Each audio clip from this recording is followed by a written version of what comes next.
बिस्मिल्लाहिर्रहमानिर्रहीम, अस्सलामु अलैकुम। मैं हूं करामत मुगल और मेरे साथ हैं ईसा नकवी। नकवी साहब, ईरान ने न सिर्फ ज़मीन खींची है बल्कि आसमान भी खींच लिया ऊपर से। दोनों काम किए। और मैं ये ज़रा साथ साथ जो है वो इसको ओपन अप कर लूँ जिससे आपको अंदाज़ा होगा कि इस वक्त जो काम चल रहा है। मुत्तहिदा अरब अमारात ने सबसे पहले तो क्या किया। मुत्तहिदा अरब अमारात कहता है कि हमारे पास हम हक महफूज रखते हैं कि 3000 हमले हमने, और पूरी दुनिया इस बात पे शशदर भी थी क्योंकि उस वक्त तक ना नेतन्याहू के दफ्तर ने ये इंफॉर्मेशन रिलीज़ की थी, ना ईरान ने अलल ऐलान ये बताया था कि आखिर वजह क्या है कि मुत्तहिदा अरब अमारात पे आप सबसे ज़्यादा drone, ballistic missile, cruise missile, सारे हमलों का रुख और फोकस आपको वहाँ पे नज़र आता है। और इसराइल पे इतने हमले नहीं कर रहे जितने आप मुत्तहिदा अरब अमारात पे कर रहे हैं। उस वक्त तक तो ये सारी चीज़ें जो हैं वो इल्म में नहीं थी, लेकिन सारे लोगों के जहन में सवाल तो था ना कि यार इतने हमले तो आपने इसराइल पे नहीं किए, अमेरिका पे डायरेक्टली, अमेरिकन उसके ऊपर एसेट्स पे तो किए हैं, सबसे ज़्यादा मुत्तहिदा अरब अमारात पे क्यों कर रहे हैं। अब आपको सामने वजूहात आ रही हैं ना। मुत्तहिदा अरब अमारात के जो वज़ीर हैं, स्टेट मिनिस्टर, उन्होंने कहा कि जनाब हमारा ये राइट है कि हम 3000 जो हमले हमारे ऊपर किए गए हैं, ड्रोन अटैक्स किए गए हैं फरवरी की 28 तारीख से, वो हम उसका जवाब दें। जो खलीफा बिन शाहीन अल मरार हैं, उन्होंने कहा कि जो अमाराती एयर डिफेंसेस हैं उन्होंने इंटरसेप्ट किया है बैलिस्टिक मिज़ाइल्स को, क्रूज़ मिज़ाइल्स को, ड्रोन्स को जो टारगेट कर रहे हैं सिविलियन इंफ्रास्ट्रक्चर। अब आप याद करें 18 अप्रैल को एक इंटरव्यू दिया था वो जो रीमल हाशमी है जी, उन्होंने ये कहा था कि ईरान के हमारे पर हमलों की असल वजह यह है कि we are everything that Iran is not, कि हमारे पास वो सब कुछ है जो ईरान के पास नहीं है। हमारे पास चमक दमक है, हमारे पास बुलंदो बाला इमारतें हैं, हमारे पास इन्वेस्टमेंट है,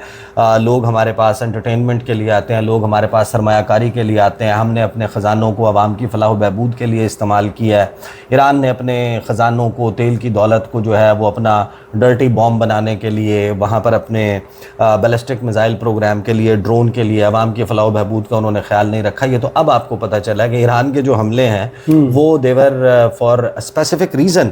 और ये जो गुफ्तगू इसके जवाब में जब आप ताहम जद और इस किस्म के अकाउंट्स की सारी गुफ्तगू, जो जिन्हें ना इस वक्त पाकिस्तान पसंद आ रहा है, जिन्हें ना इस वक्त अमन की कोई कोशिश पसंद आ रही है, ना ईरान पसंद, बैनुल-अक़वामी मीडिया इस वक्त चीख चीख कर बता रहा है कि ना सिर्फ ये कि इस जंग के दौरान मुत्तहिदा अरब अमारात ने प्रैक्टिकली, अमली तौर पर अटैक्स कैरी आउट किए हैं, बल्कि इस दौरान सऊदी अरब और कतर के ऊपर मुत्तहिदा अरब अमारात ये ज़ोर डालता रहा, दबाव डालता रहा कि हमलों में शरीक हों, कि इन हमलों में शरीक हों। और अब ट्रंप के चीन से निकलने के बाद मुत्तहिदा अरब अमारात के ऊपर ट्रंप इंतज़ामिया कह रही है कि जो ईरान के स्ट्रेटजिक आइलैंड्स हैं उनके ऊपर कब्ज़े के लिए मुत्तहिदा अरब अमारात हमारा साथ दे। जो आबनाए हुर्मुज़ में और पर्शियन गल्फ़ में जी, जो बहुत अहम स्ट्रेटजिक आइलैंड्स हैं जो इस आबी गुज़रगाह के लिए बड़े इंपॉर्टेंट हो सकते हैं, उसके लिए मुत्तहिदा अरब अमारात को पुश किया जा रहा है, उसको पंप किया जा रहा है, प्रॉप किया जा रहा है,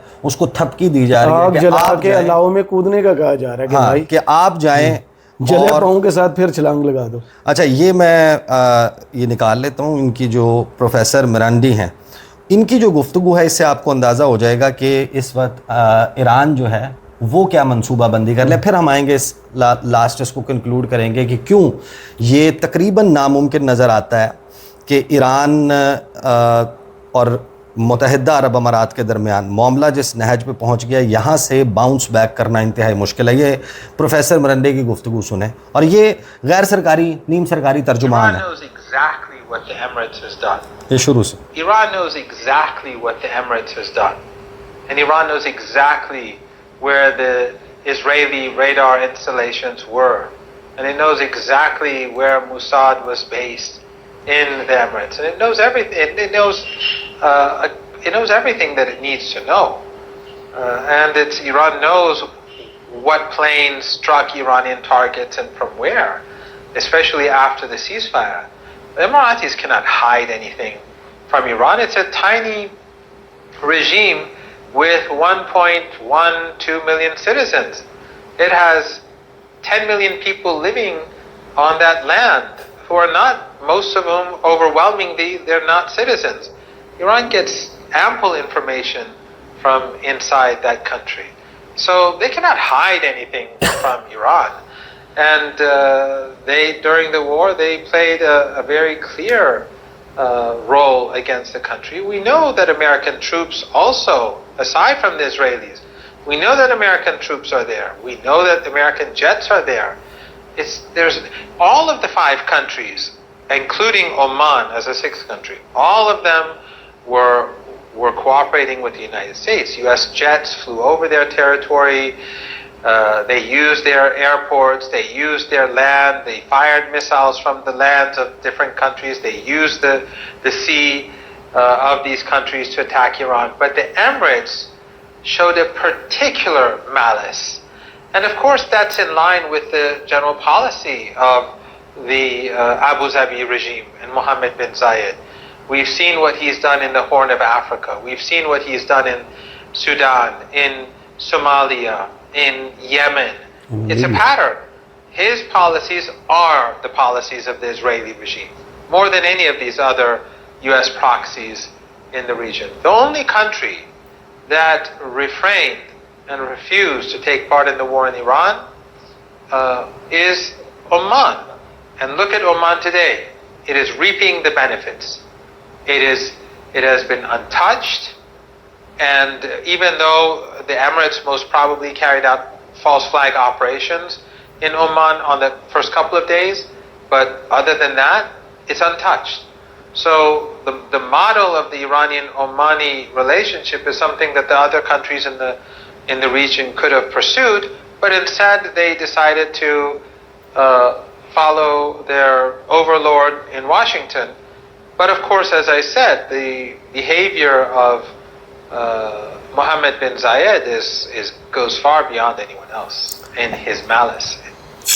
अच्छा, ये जो गुफ्तगू है ना, इसमें धमकी भी है, इसमें तंबीह भी है, इसमें वार्निंग भी है, इसमें सबक भी है, और इसमें सजेशन भी है। इसेंशियली कहा क्या है? मुत्तहिदा अरब अमारात को जो मैसेज दिया गया है ना, वो ये है कि ईरान बखूबी जानता है कि अमारात ने क्या किया है, और ईरान बखूबी जानता है कि इसराइली रडार्स कहाँ कहाँ नस्ब हैं, और वो ये भी अच्छी तरह से जानता है कि अमारात में मुसाद का ठिकाना कहाँ था। वो ये सब कुछ जानता है जो उसे जानने की ज़रूरत है, और ईरान को ये भी मालूम है कि किन तैयारों ने ईरानी अहदाफ पर हमला किया और वो कहाँ से आए थे, ख़ास तौर पर जंग बंदी के बाद जो इंसिडेंट्स हुए हैं। अमारात वाले ईरान से कुछ नहीं छुपा सकते। ये एक छोटा सा निज़ाम है जिसके शहरियों की तादाद 11-12 लाख है। इस सरज़मीन पर 10 मिलियन लोग रह रहे हैं, जिनमें से अक्सरियत इनके शहरियों की नहीं है। ईरान को इस मुल्क के अंदर से भरपूर मालूमात हासिल होती हैं, इसलिए वो ईरान से कुछ नहीं छुपा सकते। और जंग के दौरान इन्होंने मुल्क के ख़िलाफ़ एक बहुत ही वाज़ेह किरदार अदा किया। हम जानते हैं कि इसराइलियों के अलावा अमरीकी अफवाज भी वहाँ मौजूद हैं। हमें मालूम है कि अमरीकी अफवाज वहाँ हैं। हमें ये भी मालूम है कि अमरीकी जेट तैयारे वहाँ पर हैं। ओमान समेत तमाम 5 ममालिक छठे मुल्क के तौर पर ये सब कुछ अमरीका के साथ ताउन कर रहे थे।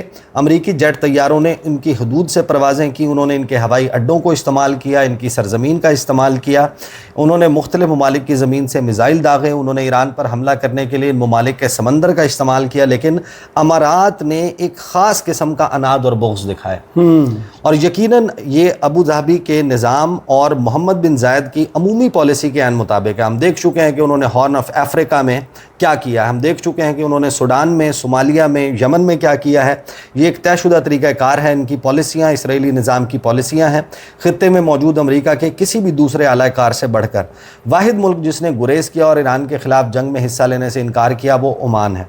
और आज ओमान को देखें, वो इसके फ़वाइद समेट रहा है, वो अब तक महफूज रहा है। और अगरचे अमारात ने मुमकिन तौर पर जंग के इब्तदाई चंद दिनों में ओमान के ख़िलाफ़ झूठे फॉल्स फ्लैग ऑपरेशन किए, लेकिन इसके अलावा वो महफूज हैं।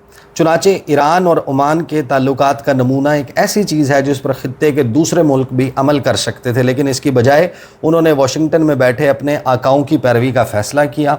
लेकिन जैसा मैंने कहा कि मोहम्मद बिन ज़ैद का जो रवैया है अपने अनाद और बुग़्ज़ में बाकी सबसे कहीं आगे निकल जाता है। यानी कि आपने अब वजूहात देख ली कि ईरान ने जो आबनाए हुर्मुज़ के हवाले से मॉडल भी पेश किया कि क्योंकि इसमें जो टेरिटोरियल वाटर्स हैं वो मर्ज होते हैं, ओवरलैप करते हैं ईरान और ओमान के, जो टैक्स वसूली है उसमें जितना पैसा हमें मिलेगा उतना ही ओमान को भी मिलेगा। صحیح. اگر $2 فی بیرل کلیکٹ ہوگا ٹیکس تو $1 فی بیرل ہم رکھیں گے اور $1 فی بیرل جو ہے وہ عمان, کیونکہ آنے اور جانے کی شپنگ لینز مختلف ہیں. ایک لین ایرانی پانیوں سے گزرتی ہے, ایک جو ہے وہ عمان کے پانی سے, اس کے ٹیریٹوریل واٹر سے گزرتی ہے. 12 ناٹیکل مائل کا جو UN convention on the laws of seas ہے. تو یہ دیکھیں اس وقت میرا خیال ہے کہ اب تو بڑا واضح ہو گیا کہ جو پری وار سٹیٹس ہے وہ بحال ہونا ممکن نہیں ہے. آپ اٹھائیں, آپ پوری دنیا میں وہ ویب سائٹس جو ٹورزم کے حوالے سے ٹور گائیڈ کے طور پہ کام کرتی ہیں, بتاتی ہیں آپ کو کون سی ٹورسٹ ڈیسٹینیشنز ہیں جہاں پر آپ اپنی چھٹیاں گزار سکتے ہیں. موڈیز نے جو نیکسٹ سماہی ہے اس میں جتنا ڈاؤن فال بتا دیا ہے کہ جو ہوٹلز کی بکنگ ہے وہ کتنا حد تک گر جائے گی, 10% پر آ جائے گی. صحیح. یعنی آپ کا جو آکوپینسی ریٹ جنگ سے پہلے 80% تھا اور کسی ایونٹ کی صورت میں, اور جو پیک سیزن ہوتا ہے ہالیڈے کا وہ 90%, 100% اور ویٹنگ میں چلا جاتا ہے, وہ گھٹ کے جو ہے وہ 80% پر 80% سے جنگ کے بعد جو ہے وہ 10% کے اوپر جا رہا ہے. اس کا مطلب یہ ہے کہ آپ کا جو ایک محفوظ ہونے کا تاثر ہے وہ ختم ہو گیا. جو وہاں کے لوگ ہیں 13 لاکھ جو ان کے اپنے شہری ہیں, ان کا انویسٹمنٹ پوٹینشیل لمیٹڈ ہے. جتنا پیسہ باہر سے انویسٹ ہوتا ہے اسی کے اوپر یہ سارا ماڈل جو ہے وہ ایگزسٹ کر رہا تھا. اگر پوری دنیا میں کوئی بھی بندہ ہے وہ کس وجہ سے کرتا ہے, وہ اسی وجہ سے انویسٹمنٹ کرتا ہے نا کہ میں اس کا فائدہ اٹھاؤں گا. آپ نے پاکستان کے حکمران, پاکستان کی اشرافیہ, مختلف طبقوں سے تعلق رکھنے والے لوگ جن کے پاس ملینز بلینز جو ہیں, وہ اربوں روپے, کھربوں روپے موجود ہیں, وہ اپنے پیسے کہاں لے کے گئے؟ ہر وہ جگہ جہاں سے وہ اپنے پیسے کو اچھا اس سے بینیفٹ اٹھا سکیں, سیر و تفریح کے لیے جا سکیں.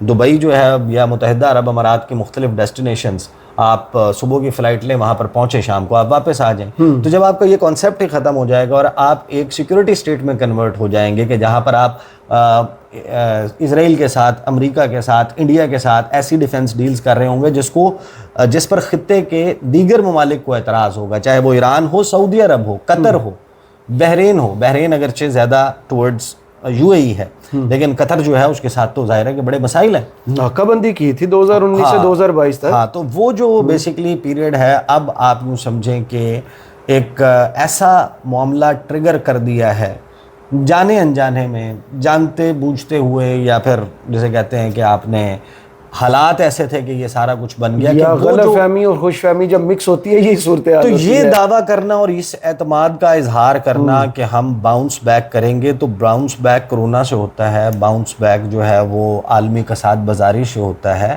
باؤنس بیک آپ کے محفوظ تاثر کے خاتمے سے کا باؤنس بیک نہیں ہے. اب جس نے آنا ہے وہ اس رسک کو ذہن میں رکھ کے آئے گا, اس کی انشورنس کاسٹ بڑھ جائیں گی. جو انٹرنیشنل آپ کی فرمز ہیں, جو ملٹی نیشنل کمپنیز ہیں, ان کے ریجنل ہیڈ کوارٹرز شاید اب وہ یہاں سے ریلوکیٹ ہونے کے پلان کے اوپر عمل درآمد شروع کر دیں گے. تو اب تو بیسیکلی امارات, متحدہ عرب امارات کا وہ سٹیٹس بحال ہونا, اس کی صورت واحد یہی ہے کہ ایران میں پرو UAE, پرو امریکہ, پرو اسرائیل حکومت قائم ہو جائے. صحیح. if that is not on the cards تو بھول جائیں یہ زوال کا آغاز ہے. صحیح. بہت شکریہ عیسیٰ نقوی آپ کے تجزیہ کا. کمنٹس باکس میں ضرور بتائی گئی ویڈیو آپ کو کیسی لگی. اجازت دیجیے, اللہ حافظ.